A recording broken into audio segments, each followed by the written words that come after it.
Good afternoon, everyone, and welcome. So, most of you are my students by default, which is not a bad thing, but welcome to everybody else. It's an open session, and of course we have our titles over there. Ethics Commissioner in the Era of Multiculturalism, Praxis, wait a minute, I can't see the rest of it, and Conduct in an Orwellian context. And of course, with the Wilson, Raybould, and Philpott resignations, we wonder what the truth is. We wonder what did happen with Mr. Trudeau Jr. And we're not really sure. We're getting the testimony, and it's not clear. We're wondering about conduct and what did happen, and was the conduct ethical? So we live in that kind of era, unfortunately, of Trump. Fake news. And of course, this is not his term, it's George Orwell's term, 1984. And this is my old, worn-out version. And of course, where's my new one? And I have a brand spanking new one that just says 1984, which I don't like as much. But you get that I, and that was the whole point. So we're thinking about these things from the post-truth era. And of course, there's all these books that are available and that do seem to show up everywhere. And what's wonderful about this is that it always keeps on happening. And the question is, do we need ethics commissioners? And I would argue yes, because of conduct, because people can't seem to self-regulate. They always have these, it seems, more excuses than reasons for saying what they did, for harassing employees, for basically doing things like taking money when they shouldn't. So what is the boundary? How should you behave during an election? What should you do when you're dealing with staff, or not do? So these are the questions, but the idea of truth is very important here, right? In other words, maybe what's objective, that scientific idea that we've sort of lost. And not all of science is good, but it would be good to get at the truth. And that's what ethics commissioners end up having to do. So without further ado, I'm going to let them self-introduce. What we're going to do after that is I'm going to ask them a few questions, then I'm going to encourage you to ask them questions. Because you do want to think about this, and even in terms of careers, right? Both of them are well-qualified lawyers, and unfortunately these days they need to be qualified lawyers to deal with all the legal wrangling that seems to go on. So it's better that way, even though as an ethics commissioner you don't necessarily have to be one. So it's something to think about in terms of the future. So, Sandhya Kohli, please. Thanks for coming. I hope it's to listen to us also, not just for the pizza. So my background very quickly, the short version is I came out of litigation, and I was a criminal lawyer for some time, and I was a federal crown for a number of years, and mostly prosecuted matters related to drugs, alien smuggling, and customs and tax evasion. That arena is very adversarial, very conflict-oriented, and so I did a 180 after some time, and ended up pursuing further studies in law, focusing on what they call alternative dispute resolution, but I prefer to call it actually dispute settlement. So looking at the best ways to both support and design, support, and resolve conflict. What do we want to use given whatever situation? So coming out of that graduate program, armed with a lot of theory on mediation, arbitration, and sort of non-litigation practices, I started to explore different ways in which I could apply it to the law. Initially, I was practicing a little bit in insurance defense mediations and family law mediations, finding it largely unsatisfying, and segged into workplace conflict and the workplace conflict arena, which I find fascinating. In fact, with the amendments to the Occupational Health and Safety Act and other related pieces of legislation. I think the time is right for having conflict specialists come into workplaces to excavate and flush out issues that are fueling conflict. So I focus a lot on that. You can think workplace harassment, you hear those terms, workplace violence. Perhaps they're not, perhaps it's simply conflict that has a root cause elsewhere. Out of that came the Integrity Commissioner work, which in my view is quite similar. Sometimes you may be dealing with ethical challenges, but I believe that as an ethical specialist, if you will, you need to understand what the root is of the problem and why there might be an issue, and is it an ethical issue. So anyway, kind of marrying the litigation with the non-adversarial experiences and education that I have, I've kind of parlayed that into what I consider to be an ethics commissioner. Thank you. Thanks. Suzanne. Good afternoon, and my colleague here, Sandhya Kohli, has told you her roots, and mine are a little different. I went to school and graduated from the University of Toronto. What I told my parents was I was going to study, but really I wanted to go to Europe, and I had to find a way to do it with my parents being okay. So I went to Europe and actually decided that I would stay in Italy, went to law school in Italy, became a lawyer in Italy, not planned, and that's why it's a good idea in your life to never plan too much, because your paths can take you to places that actually really work out well. I practiced law for a while in Italy, came back here, I went to Osgood, Masters in Law, and practiced for about a second. And then I decided that I wanted to work in government. I wanted to be close to people, and I wanted to feel what the law did. And so I became a bureaucrat. I'm proudly a bureaucrat, and I guess now I'm an integrity commissioner after having been in the provincial government for years and municipal government for a couple of years. And people say, what do integrity commissioners do? And as Professor Kenedy has said, we've got this fake news and what is real, and I like to call it doublespeak, because oftentimes when I'm investigating a code complaint, I get doublespeak from some of the elected officials. I'll talk more about what I've done in a case study later on, but when a member of your elected body refers to a member of the public as a dyke and a bitch and finds that okay, we have a problem. And the doublespeak comes in when the individual feels that they're justified in using that language, and they're justified in treating people that way because they have the mandate of the public who elected them. Do we need elected, appointed integrity commissioners? I believe we do. I believe that we deal with workplace harassment, we deal with systemic racism, we deal with procurement rules that are broken, we deal with undue influence, we deal with all areas of what affects you. So what I'd just like to say about myself is that I am a lawyer by training, I'm a bureaucrat by choice, and I'm an accountability officer who deals with everything that touches your elected officials. And currently being the Integrity Commissioner for the City of Vaughan, the Toronto District School Board, and a couple of other municipal organizations, I would invite you to take a look at who you elect, take a look at what they do once they've been elected, and become informed about what you want to do as individuals, what you want to do as students, and what you want to do as citizens, because it matters.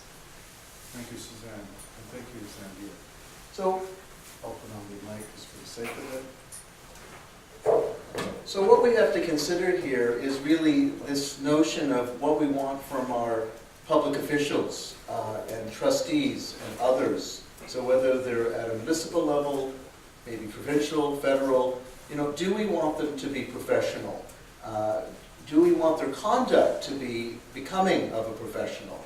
And how often do they need those educative moments where, what ethics commissioners seem to be doing more and more of is education and saying, here, this is how we behave professionally, but this is how we should be conducting ourselves. And I would argue, to you as students, it's self-regulating. So whatever you can expect of yourself, maybe you can expect of other people. But to set that kind of goal, professionalism, good ethical conduct, is a better way to go than, hold our breath too long with our public officials. But to hold them accountable is a good thing. In our multicultural era, is it acceptable for a trustee to even repeat the N-word and thinking that is all right?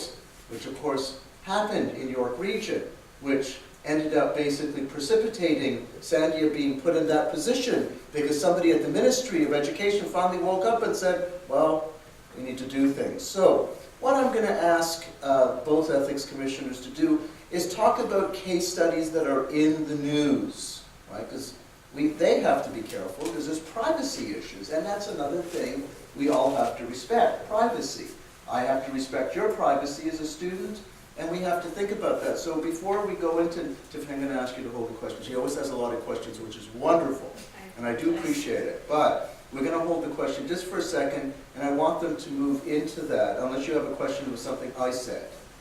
Okay, so just hold on to the question. So why don't we start off with that to give, get everybody's feet wet in terms of figuring out, what are you really dealing with in Reality 101? So either one of you can start. Suzanne has a couple, so Unfortunately. a little more extensive. I would defer to you first, and then I'll jump in. All right. So I guess if you've followed the news at the City of Vaughan or at the TDSB or at Whitchurch Stouffville, you will know that there have been some high-profile code complaint investigations that I've carried out. And I'll just touch very briefly on a couple, just to give you an idea of what I deal with, what we deal with, and where we are looking at, the reality of individuals putting forward the belief that their values are the values that are shared by their communities. So the first complaint that I'll refer to is a complaint that I got back in 2014. It was against a former member of council, and the allegations were that this member of council had inserted himself into the day-to-day activities of staff as it related to procurement of a sizable building in the municipality. It was $1 million contract, and the allegation was that this member of council, who was a long-standing member of council, had a company on the outside that was going to bid on this contract, and somehow there was some sort of relationship between the member of council and the company, and the member of council wanted to make sure that this company got the contract.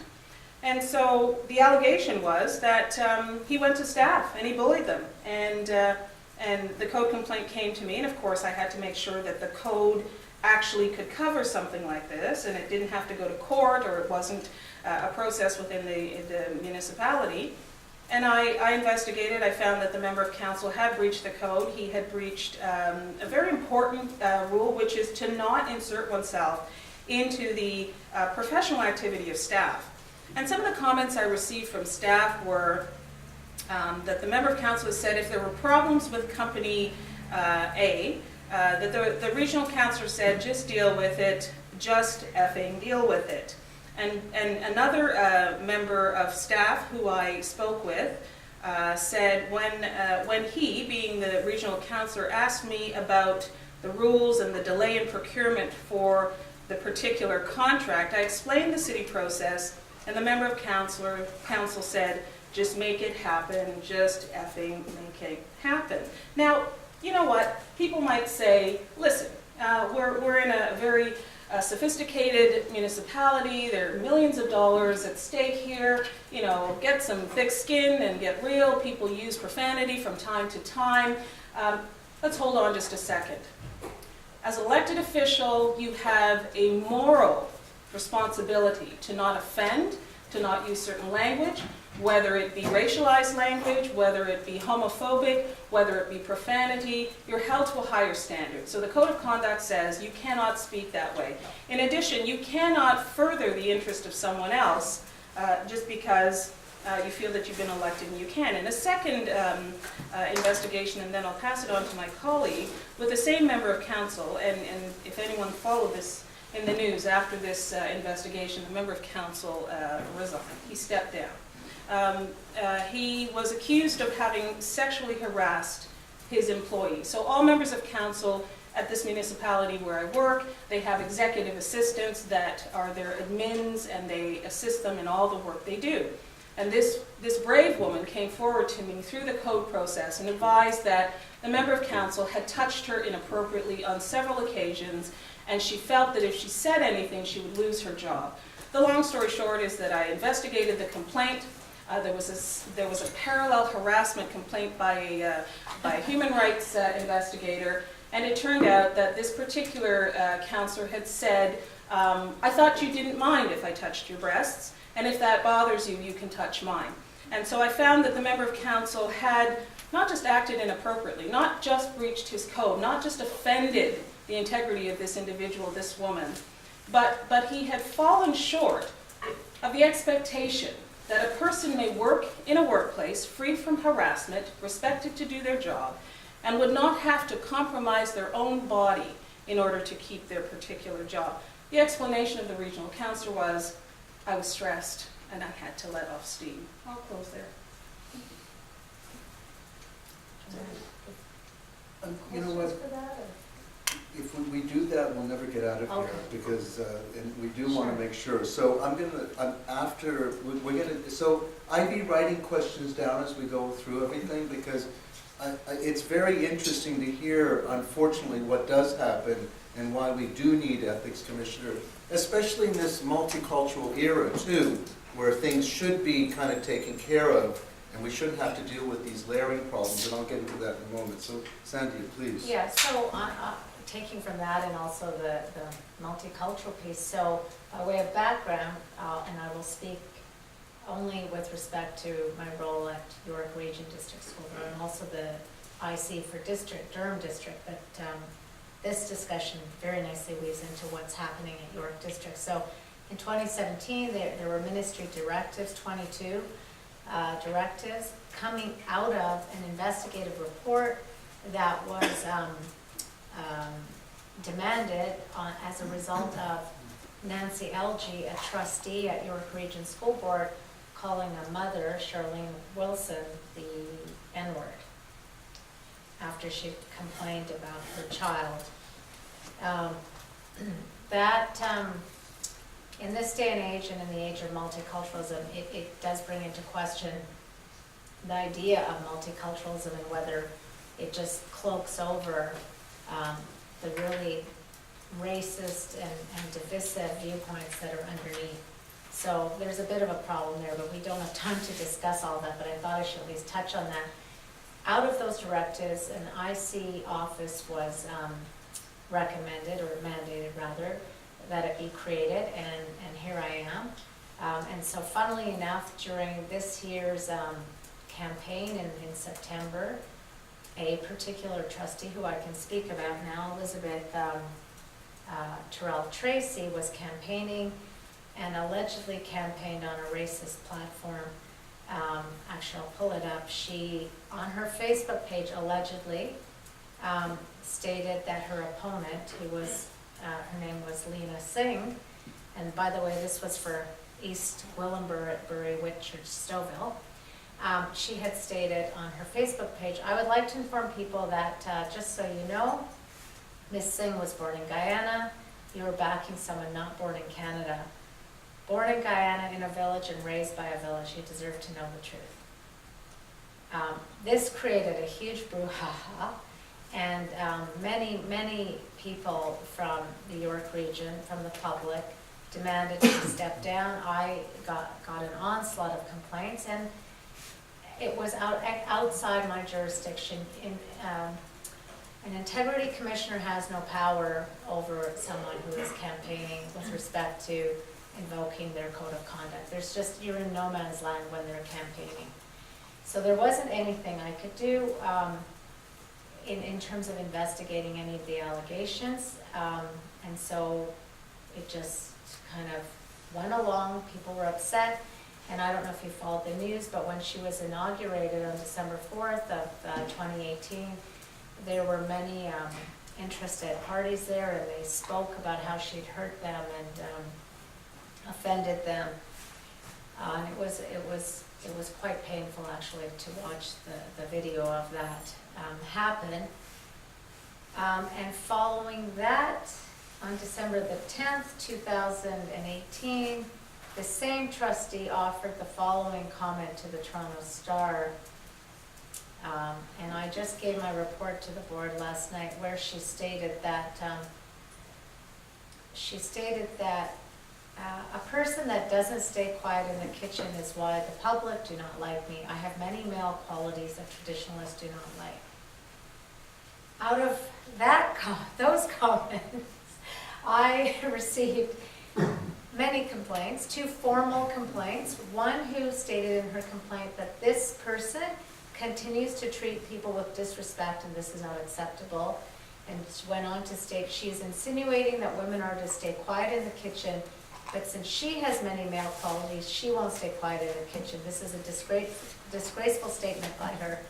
And the other complainant said this trustee continues to make hurtful comments, and she shows a lack of empathy and understanding for her constituents, which I found interesting.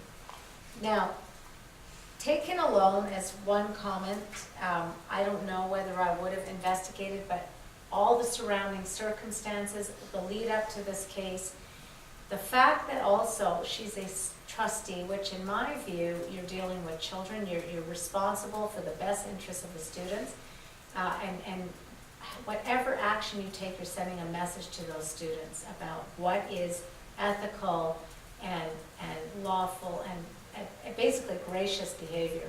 And so I took it upon myself, A, to find jurisdiction that I could investigate, B, to investigate, and C, to find that she had in fact contravened the discreditable conduct provision of her code of conduct. And so last night I did give my report. It's in the Toronto Star. Having said that, I have found it confounding in the sense that this trustee hasn't actually processed what she's done wrong. And so I'm suggesting corrective remedies at this point, which means a lot of teaching and training on sensitivity and awareness.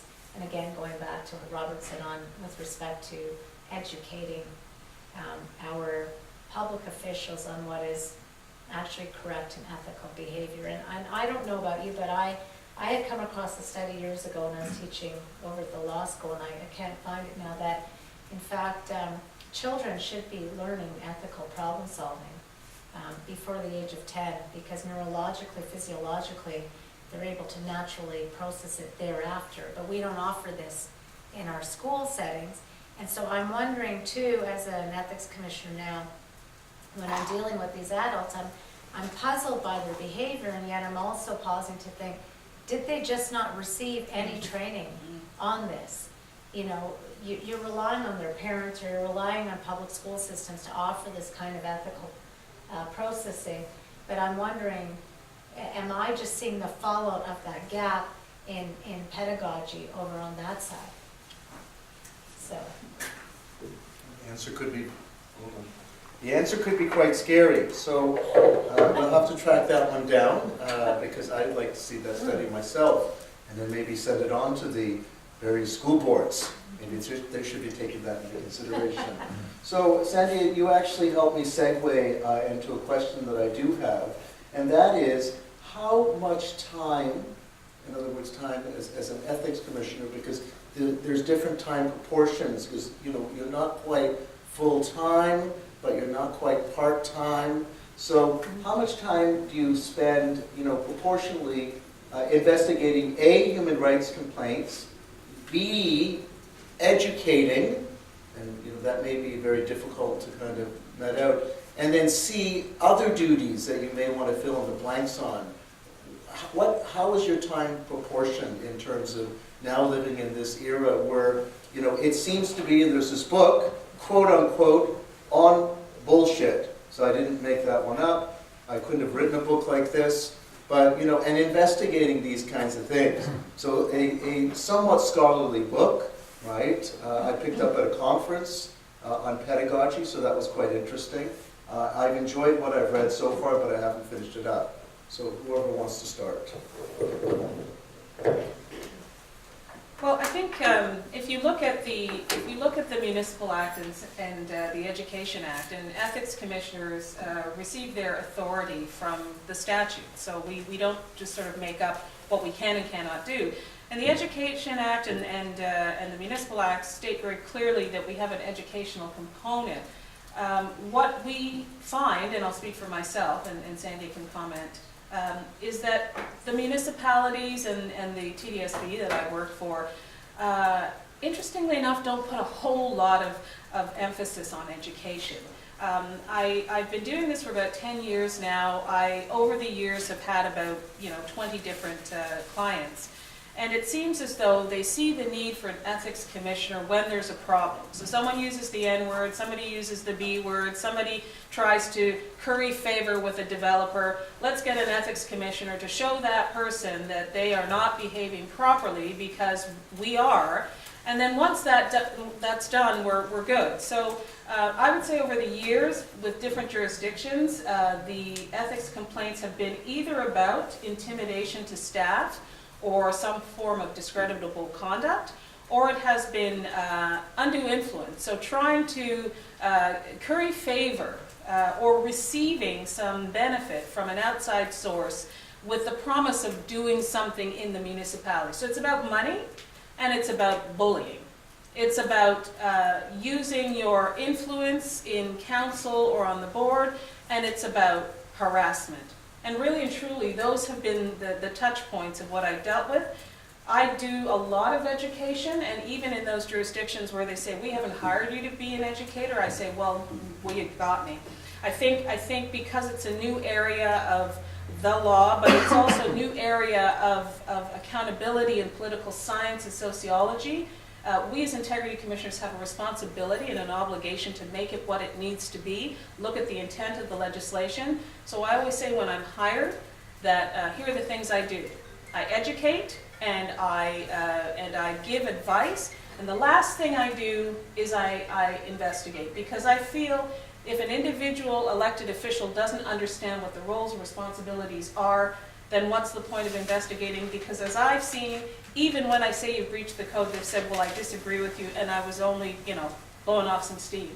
So I would say that 75% of my time is educating, whether it is training sessions or actually one-on-one sessions with the elected officials. And I work for currently 6 jurisdictions, part-time on an as-needed basis, and it's full-time work, because a code complaint investigation can take up to 8 months. Yeah, that's all, especially at the municipal level. So at the school board level, I don't think, well, so far, nothing's taking 8 months. Hopefully it's only under 90 days always. But I have to agree with Suzanne that the majority of my time is taken up with teaching and training, and a lot of one-on-one, what I call coaching sessions with trustees on application of their code and how to navigate kind of the murky waters of their trustee role. Well, and one of the struggles that trustees have, perhaps counselors too, but is differentiating, because a lot of trustees, by the way, go into their role with very good intentions. They're passionate about schools, public schools. They have children perhaps in the system. So the intention's not always nefarious. It's generally quite benevolent. But what happens is when they go in, they don't understand the role of staff and operations, so the day-to-day implementation, and them setting policy, the trustees. So they sometimes or often can encroach into operations, and that's where they get into trouble. So I actually believe education equals prevention, and prevention equals not invoking the code and therefore not having to investigate anything. So I try to preempt as much as I can. And you asked about part-time. Lately it's taken up a lot of my time because there's been a lot of issues, but it's supposed to be part-time. Supposedly. Supposedly. Right? So Yeah, it's supposed to. let me ask a follow-up question. So, and this may be only applicable to Suzanne, but I'm hoping to you too, Sandhya. Yeah. There's new legislation, which I think, has it come into force now? March 1st. That wonderful. This is the nice thing about March for a change, right? I just hope all the snow melts and it'll be a better thing. So we have new legislation, and I guess I want to ask, how can we promote more professionalism? Trustees, municipal politicians, and even, provincial and federal ones should be professional. So how can we promote more of that? Because this is one of the things I want my students to learn before they leave. And how can we do that? Because Sandhya, of course, mentioned the idea of ethical behavior or moral behavior, hopefully before 10 years old. And today in my class, we talked about natural law. The idea that there is natural law, in other words, law that could be more about justice as opposed to legislation, which may have very little to do with justice, like, for instance, legalizing apartheid, legalizing Jim Crow, and legalizing, in terms of the Nuremberg laws, which have little to do with justice. So how can we promote more professionalism? And with the new legislation, how could that maybe help? So there's a lot there, and I'll, in the interest of time, I'll say that this is one of the few examples that I have, being an integrity commissioner at the municipal level, where there has been an actual public push, and in real time there's been a change in legislation. Usually you see changes in legislation over 50 years, and they're white papers, and they're all sorts of consultations, and it moves so very slowly.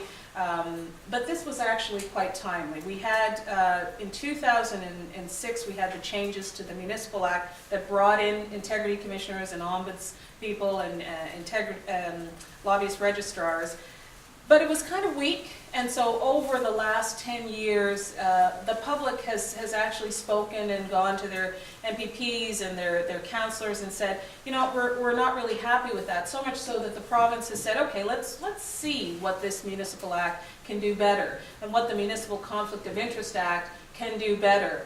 And the big issue that we saw with the Bellamy inquiry that actually started this whole we need an integrity commissioner, we need accountability officers, was Justice Bellamy said after the City of Toronto computer leasing inquiry, where, if you remember back in the day, they had a member of council who went to the parking garage and got tickets and money so that they could give the contract to Mr. Domi and Company, and that was actually what introduced the Bellamy inquiry and why we have integrity commissioners today. Jump forward to a couple of years later with the Venerable Hazel McLaughlin, whose son had a company that was bringing forward an idea of a huge development in Mississauga, and then Mayor Hazel McLaughlin didn't feel that there was any sort of conflict of interest in sitting at the table with her son as mayor, while her son, who she had dinner with on Sunday, said, I might be doing this, and there was no insider trading, there was no sort of, she was the mayor, her son was just a third party, and never the two shall meet. Justice Cunningham said differently, but Justice Cunningham didn't actually have the power to do anything. So getting to your question, Robert, the Municipal Conflict of Interest Act is a very old act, and if anyone remembers at the City of Toronto, the former Mayor Ford had an integrity commissioner complaint that then led to someone filing a court application, which led to a first level of court saying he's no longer mayor. He appealed that, and that was struck down. But what that showed was the Municipal Conflict of Interest Act, everyone called it draconian and heavy-handed and old, but a person, in order to hold their elected official accountable in the courts, had to dig into their pockets and had to go on their own. The province listened and said, you know what, we have integrity commissioners, but they can issue a penalty of 90 days suspension of pay in some of the smaller municipalities. That's not really a lot of money. But really holding your elected official accountable, apart from at the ballot box, is if they use their position for financial gain, you, the public, can go now through the integrity commissioner. You no longer have to go to court. So trying to be succinct, because I tend to be long-winded, I'll say that you have a responsibility, not just as students, to look and see how you can be part of the democratic process, maybe go to law school, maybe be teachers, be part of making a difference, be elected officials, so you can actually make the laws that touch you. But one of the things that you can now do is hold your elected official accountable by going through an ethics officer, and you will not have the burden of financially having to go through that court process. And the province said, we want to make a difference and change the law. So I would say that there's been a real uptake in the province saying, all right, you said you want to hold your elected officials accountable, we're going to give you enhanced tools. The integrity commissioner can now do what a court used to be able to do and can bring a complaint and then take it to court. And the outcome can be that the court will say, this person is no longer an elected official. They can be unseated. So your responsibility, go and vote. Your responsibility, make sure that the person who you voted for is doing what they said they were going to do. Your responsibility is if you think they don't, then go to the integrity commissioner. Your responsibility is to become someone who can be an elected official, who can litigate, who can teach, so that you can actually have a democracy that makes sense to you. Yeah, and just to add to that, know your candidates, know who they are. Frankly, in the recent election, people pondered, why did so-and-so get in? Why did they win? Why? Well, people voted for the person. Did they know the platform of the person? Did they know their campaign platform, their mandate, their vision, their history? Do some research about candidates before you tick off the box. Don't be lazy voters. It's a privilege to vote. It is, it is. Now, this brings up a few different points, because as far as I know, you can approach an ethics commissioner federally, you can do so municipally, and hopefully through the various boards, but provincially, as a private citizen, there's a blind spot. So they're saying, because of course municipalities, are quote-unquote creatures of the province, meaning that the province has jurisdiction over municipalities and makes decisions. But as citizens, we can't actually go and complain about an MPP, which is absurd. And of course, they need to fix that, but maybe not under this government. So let me get to my point. Inclusivity, multiculturalism. How can we make municipalities and school boards more inclusive? Knowing full well, at various levels, we could say people can make comments and do make comments, and we've already heard what they are. But how can we create more inclusivity to ensure that, maybe thinking about things going hand in hand, in other words, professionalism and ethics, but why not roll that into inclusivity in the multicultural world we live in? So how can we do that? How can we make, the areas that both of you are involved with, school boards and municipalities, more inclusive? And how can ethics commissioners take a role, and thinking about citizens too, because we don't want to dump everything on people. I'm not quite following on the inclusivity piece with ICs. Well, let me sort of then be a little blunter, and maybe I shouldn't be, but I will. People, trustees have made comments in referring to people's orientations. Trustees have made comments in terms of ethnicity and citizenship. Trustees have made comments in terms of various other things that, probably calling somebody using the N-word is beyond antiquated. But how do we get, people thinking more inclusive, right? And it's not saying just because you're of a different gender orientation, why is it all right for you to bring that up? Why should a trustee bring that up? So how do we deal with that? Just to be a little blunter, sorry. I sort of drift into the academic realm where it shouldn't be. Well, no, but it's just training, right? And awareness, but you're also just hoping that a person is equipped to really mainly self-reflect. If an individual isn't equipped with the capacity to self-reflect and to correct and to take advantage of the teaching and training materials that are offered to them, then I'm not sure that I can answer your question. I can hope for a more inclusive and accepting environment, but it's always a question of whether or not the people that you want to exercise inclusivity are either capable or understand what that means. Can that be part of then the training that is bringing in, because I guess I'm suggesting that. I try it. I do a lot guess. of cultural fluency training, I call it, And to clarify, I don't mean cultural competencies, I mean understanding that people are different and that you may not understand their background, either their ethno-national background, their customs, their practices, because we're all very nuanced, but that just recognizing that I do not feel comfortable with you, you're very different from me, but I want to learn more. That's usually where I start, both in workplaces and particularly in the IC work with the trustees. Try to understand that you don't understand. That's the first step towards actually inclusive conversation making. And then from there, I think dialogue can flourish when you've kind of broken down that wall where you say, I don't understand, help me understand. Wonderful, thank you. If I could add to that, especially at the Toronto District School Board, where you have language about inclusivity, and you have an anti-discrimination and a policy that deals with anti-black behavior, homophobic behavior, and talking Islamophobia too, yeah. and speaking very loudly about this. And then, as an integrity commissioner, receiving information about a suspension hearing in a particular area of Toronto where the student, it is assumed because of where he is and the color of his skin, necessarily didn't have the parental training to be able to act accordingly.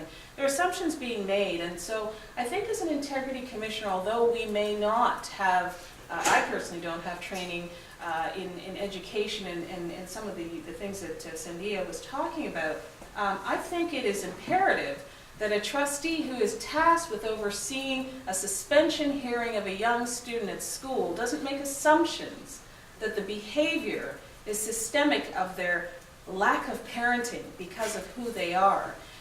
So the type of training that I give to trustees is not only on the values that underpin the code, which is that you don't wear two hats and you don't take bribes and you don't take benefits, which are self-explanatory.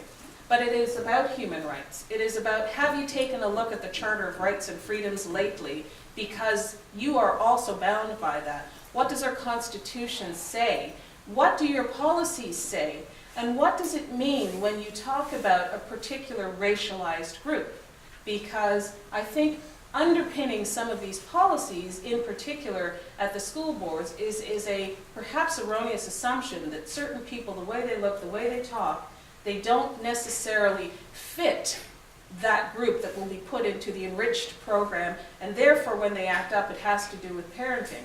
That may not always be the case, but that discussion has to happen. So as an integrity commissioner, I use the code report as an opportunity to say, there was a breach of the code here, but there's something going on here. And I think board or municipality, you need to deal with it, and I'd like you to come back, so I'm seized of this. So while I can't train in everything because I don't have the expertise, I do have the opportunity to be able to say there's a gap, and you as leaders need to deal with it.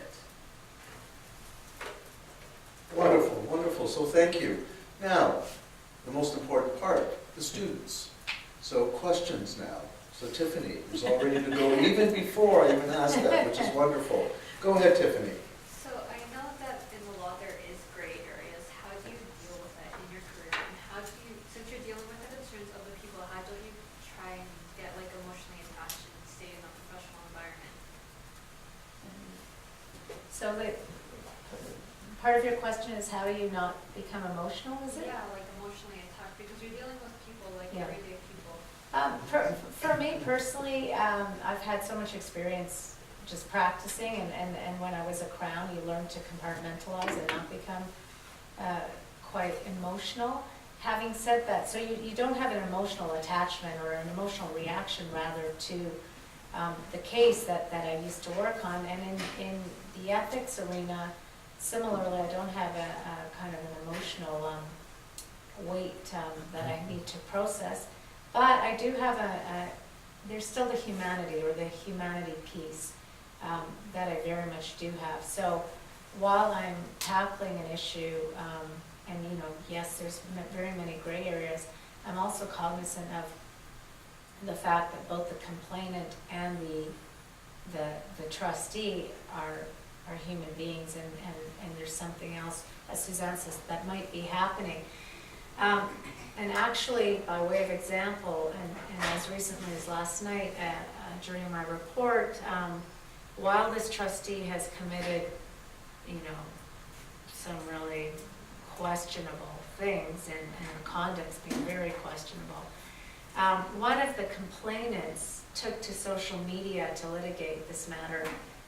She was extremely vexatious on her blog. It's out there, on her blog, on Twitter, about this trustee. Very cruel, very, very cruel, actually, and malicious in her ideas. And so I, in my report and to the board last night, I did state that I took into account the malice from this complainant when I was deciding as to whether or not the complaint was vexatious in nature.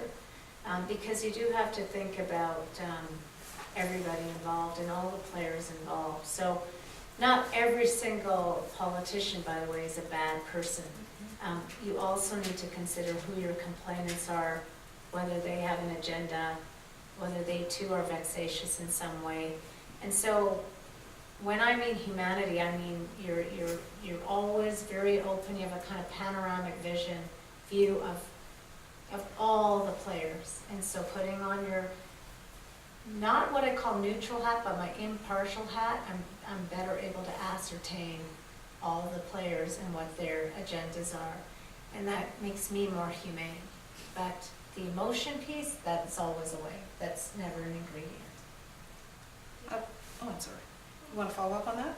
Sure. So I was kind of wondering more about the gray areas and how you deal with it, because I know there is, like, for example, the position of power. Some people use those gray areas to get out of things and things like that. I wanted to know kind of how you deal with that. Sure. So I guess from my perspective, we just completed Black History Month, and we are moving towards the International Day of Women. And I think I fit into both of those categories. And what I often do when I deal with people is I look at the code and I say, these are the outer parameters of what you need to be doing. That doesn't mean that all of these areas in between you're not supposed to be following and carrying out and respecting. So I always look at an elected official as an office. I don't like them, I don't dislike them, I don't advocate for them. I look at them as an office, and these are their responsibilities. And like my colleague said, but they're human beings. And so when they squeak out of something, and to be clear, not all elected officials, as a matter of fact, very few elected officials are dishonest. The ones that are Repeatedly. What we see over and over and over. But what happens when we fall into those gray areas is I do what is often called the intent of the legislation. I will make very clear in my code report that while the member of council may not have breached the code of conduct, let's be really clear, they're held to a higher standard, and this behavior is unacceptable. There may be a need to change the code, but as an ethics officer, I find their behavior deplorable. I have a reporting function, and as an ethics officer, as a resident of a municipality, as a voter, as a human being, if this action falls into action that is below the bar of acceptability, it may not reach the threshold of a breach of the code I stated. My reports are to be public, my reports are to the elected body, and what I try to do when I find those gray areas is say, this doesn't reach a breach, but it certainly falls below acceptable, and you, elected officials body, need to do something about it. I speak. And what I use my office to do is speak, because I am a person who is affected, and I take myself out of the equation because I can't be personally offended. I am not representing the public, but I am representing a public interest. And so those gray areas are an opportunity for me to shed a light on perhaps more work that needs to be done. Good. Other questions? Rose? I was just kind of wondering, Professor Kenedy initially mentioned that the concept of fake news and how our media outlets are, I guess you could say, overwhelmed with certain perspectives that don't necessarily offer a direct view that's necessary for public awareness, both politically and socially. So I'm just wondering, I was wondering if you could touch upon more how the media impacts the rise of systemic bias among certain organizations, institutions like education, like police force, like even just social interaction. Okay, I'll start with that. Early days when I was at the City of Toronto, actually prior to that, but I'll just speak to City of Toronto. I recall receiving a Freedom of Information request from a journalist, and at the time it was a different time at the City of Toronto, and a request from the media was seen as a something to be avoided. I was of the belief that the Privacy Commissioner of the day, who was Dr. Ann Kavukian, who said that the default of information is that it is public, that members of the media are members of the public, and often are doing through different means the same thing that accountability officers are doing, which is shining a light on that which should be the rights of all, the obligations of all. So I have found that most of my code complaints, like Sandhya, have been in the newspaper. The Star has been there, the Globe has been there, the Sun has been there. And again, using my office to let individual members of this entity, whether it's TDSB or a municipality, know that this is something that's going to affect you. It's going to affect the reputation of the organization. It's going to affect you. And I personally feel that having the media following a story and a code matter is a good thing, because it is the public interest. And the more people that are aware of what is going on, the better it is. And so I don't litigate in the public square. I don't, throughout the investigation, I'm actually prohibited from talking about it. But once it is in the public domain, I will answer questions, and I'm pleased when the media shines a light on some of these issues. Like, for example, when I was at Witchurch-Stouffville, and I was the Integrity Commissioner of Witchurch-Stouffville, and the mayor, the former mayor of the township, had put up a wall. And on that wall he had pictures of various individuals with cartoon characters of them with crosses through and red marks through their faces, and this person will be fired and this person is dead, and it was found to be workplace harassment. But what rose it to the level of people saying what's going on here was the media.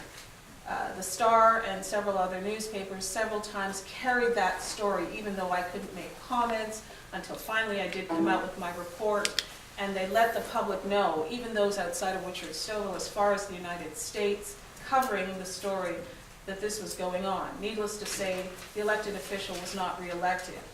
I believe that the more people that know the truth are able to then make an informed decision. So I see the press as the public, and the press has a different role.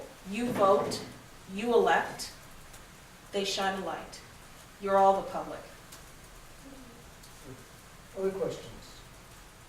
Any other questions? Okay. So, in your introductions, you guys talked a bit about practicing law, and I just wanted to know how that kind of compares to your current jobs as integrity commissioners. Like, what kind of skills or activities overlap in those two positions? I think in my role as an integrity commissioner, everything kind of feeds into it, all my experiences. So, of course, interpreting legislation, looking at different pieces of legislation, how they might apply to an allegation of a code contravention is helpful.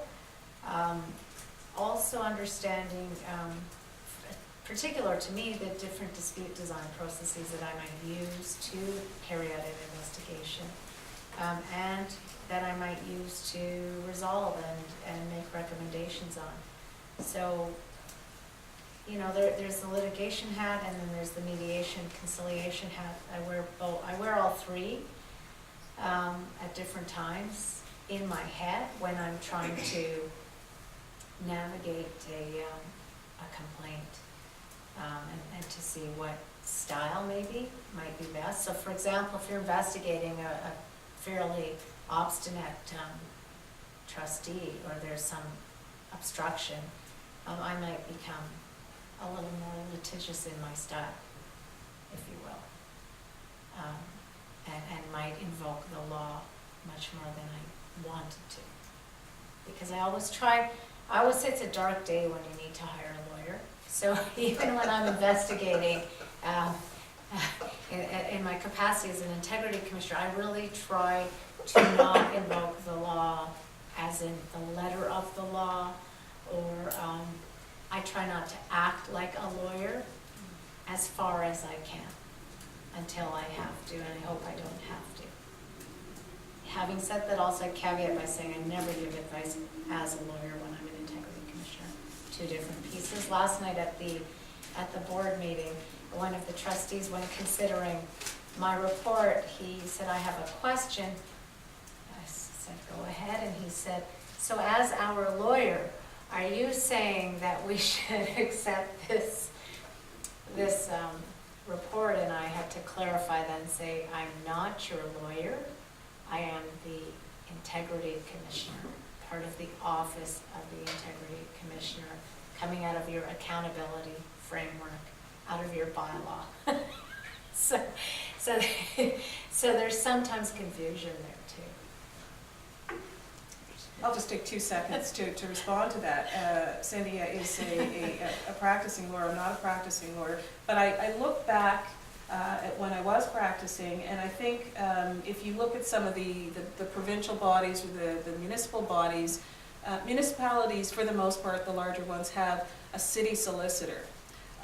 Provinces have their solicitors, the various ministries, and so you'll have even the Ombudsman of Ontario or the Privacy Commission of Ontario, and they're acting and making decisions within their authority, but they're not making legal decisions. And I think it's important to recognize that that we cannot give legal advice, that the city solicitor gives advice to his or her client, which is the municipality, and we are independent. And the knowledge that we have as lawyers helps us interpret the legislation, but this is not supposed to be a legal process.